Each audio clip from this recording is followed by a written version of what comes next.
So example number 1. This is highlighting learning target 1.1a.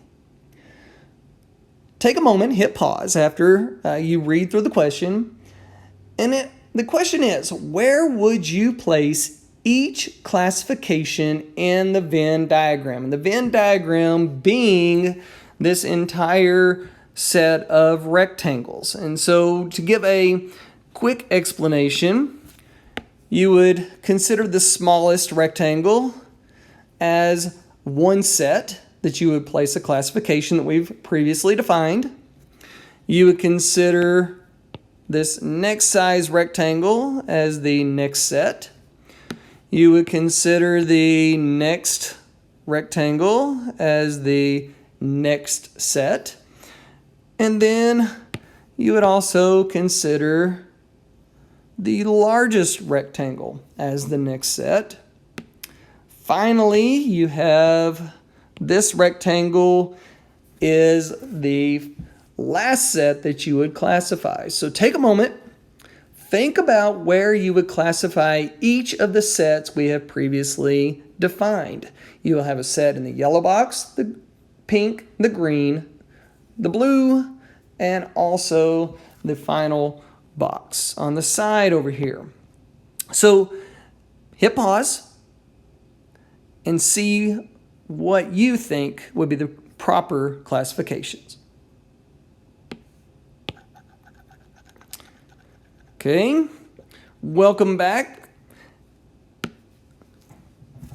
If you look and think about at the diagram, notice first of all, this rectangle is the smallest set. It's the smallest rectangle representing the smallest set.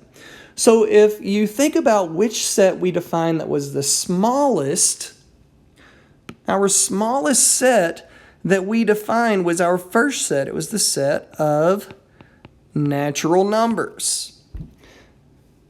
These again where the numbers are counting numbers, 1, 2, 3, going on forever. Now, if you recognize at this point that maybe you have gone the other direction with your sets, you can hit pause, you can erase, and you could come back, you could correct, and you could check against what I am going to finish with going forward.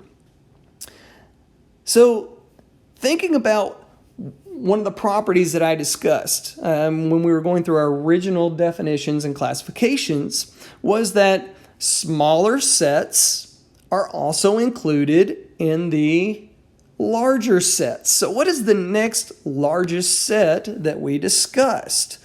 Well, that's going to be inside of this set of rectangle, this rectangle here.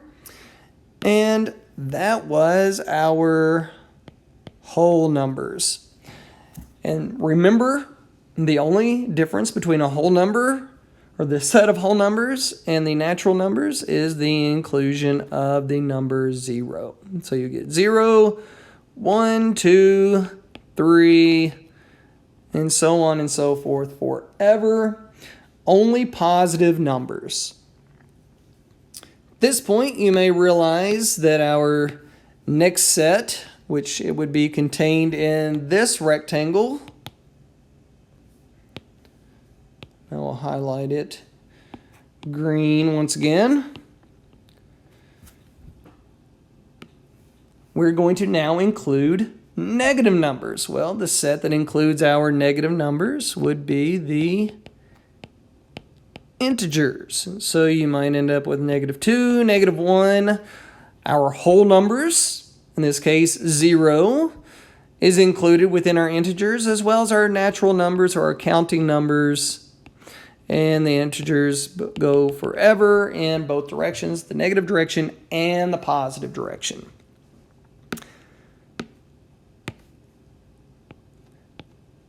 And lastly, on this side of our classification,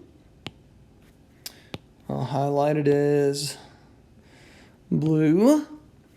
If you recall, our natural numbers, whole numbers, and integers are all considered rational numbers with the inclusion of terminating and repeating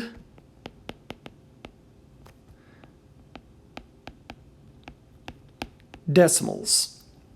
So all of our natural whole integers, as well as terminating and repeating decimals. And just to avoid confusion, I will also write repeating decimals.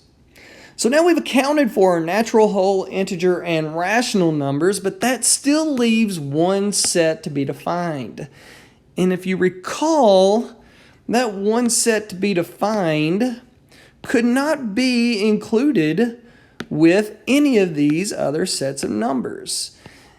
We have to distinguish it and set it apart from our other sets because it does not include anything that could be a terminating or repeating decimal, an integer, a whole number, or a natural number. These are our irrational numbers. And again, we gave the probably most famous example of pi, and then any of our non-perfect square roots. I think we use the square root of 5, the square root of 7, and other square roots that end in non-terminating, non-repeating. So just to do not terminate and do not repeat. So there are the 5 sets of numbers that we defined, and you may recall our largest set that contains both rational and irrational numbers, and that is the set of real numbers. Remember, real numbers are the set of rational and irrational numbers.